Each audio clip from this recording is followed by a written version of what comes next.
Bonjour à tous et bonjour à toi, cher Alexandre. Alors, toi, qui as-tu décidé d'inviter aujourd'hui, puisque c'est toi qui décides, j'ai jamais pu changer la règle, qui as-tu choisi d'inviter aujourd'hui pour notre premier rendez-vous pré-estival, on va dire? On est très strict sur les règles. Alors Philippe, Alexandre. Notre invité est né en 1944, une année bissextile, mais bon, c'est pas pour ça qu'il est bisexuel. Non, ça n'a aucun rapport. Par exemple, ma sœur n'est pas du signe du poisson, pourtant c'est un thon, vous voyez. Alors que Maurice Papon, qui n'est pas du signe de la balance, en est bien une. Tandis que ma tante, qui n'est pourtant pas née, elle, entre le 21 juin et le 22 juillet, a bien eu un cancer, donc ça n'a rien à voir. Alors c'est fou, oui, docteur, vas-y. c'est fou ce que l'année 44 a gâté la France de naissance de musiciens talentueux. On a eu Alan Stivell, Nicoletta, Pierre Bachelet, l'accordéoniste René Morizur, je ne sais pas si vous le connaissez, alors que le reste du monde se coltinait quand même Jimmy Page, Diana Ross, Joe Cooker, Jeff Beck et Barry White. Le premier job de notre invité fut dans une imprimerie à fabriquer des pochettes plastiques pour des albums 33 tours. C'est vrai. C'est drôle la vie, quand on sait qu'il a vendu des millions d'albums. Heureusement qu'il n'a pas bossé dans une usine de balais à chiottes, sinon il nous aurait chanté de la merde.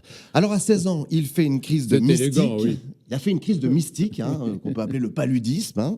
Puis passionné par la mer. Alors moi, personnellement, je n'aime pas du tout la mer. Je n'aime pas du tout ce qui est amer. En plus, il y a une étude qui dit que les psychopathes préfèrent les boissons amères. Donc probablement, notre invité est un peu psychopathe. On va voir. Bref, J'aime bien la mer aussi, quand même. Fais attention vrai à partir de là, fais attention alors, à ce que ça tu fait un dis. point commun. Il aime bien aussi les rivières. Et c'est par les rivières qu'il quitte son pays natal avec 400 € en poche pour aller jusqu'à Marseille en bateau sur les pornos. Bah oui, parce que au pluriel, Oui, on a compris, canal, des pornos. On est d'accord, Philippe, vous savez de quoi je parle. Par exemple, il y a aussi une bière, des haltères, une fille, Non, des habillés, bien sûr. Ceux qui nous écoutent ne sont pas idiots. Ils vas-y. connaissent, c'est des habitués. Bref, Surtout à toi, ils sont habitués à toi. sachez qu'en 1968, il fait une rencontre décisive à Saint-Tropez, Eddie Barclay. Alors, avec 400 balles à Saint-Tropez, je t'explique, tu tiens 5 minutes. Donc le mec qui a pas de fric et qui va en vacances à Saint-Tropez, c'est très très louche. C'est un peu comme si un mec du Nord-Pas-de-Calais couchait pas avec sa sœur. Donc c'est très louche. Bref, grâce à Heidi, Aido, on rentre du boulot, eh bien, il se lance dans la chanson. Faut dire qu'il a une voix incroyable. D'ailleurs, en 74, sa chanson Vanina cartonne. D'ailleurs, l'année d'après, 421 moutards sont appelés Vanina à leur naissance. Heureusement qu'en 1991, personne n'a eu la même idée avec la Zoubida. 10 années de traversée du désert, où il paraisse dans son lit, jusqu'à ce qu'il suive les conseils de son ami Julie Pietri, qui lui dit « Dave, lève-toi ». C'est peut-être pour ça d'ailleurs qu'on le retrouve à présenter tout et n'importe quoi, de Salut les chouchous à l'Eurovision, en passant par un concours de dominos, des pubs pour le fromage, des baptêmes et des bar mitzvahs.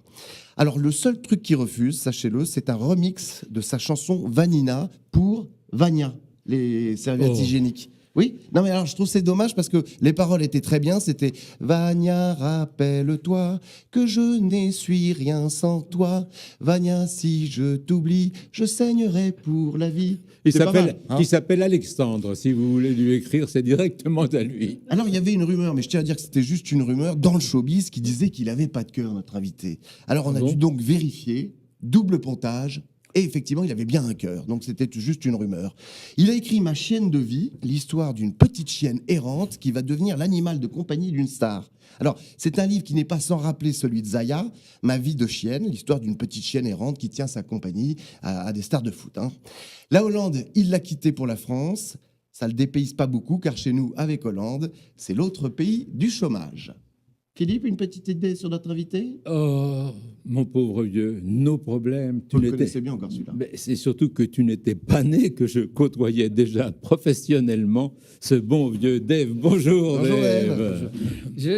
Tout ça est très très marrant, sauf que Vania, je l'aurais fait, c'est une question d'argent. C'est vrai ? Ah oui, d'accord. Oui, bien payé.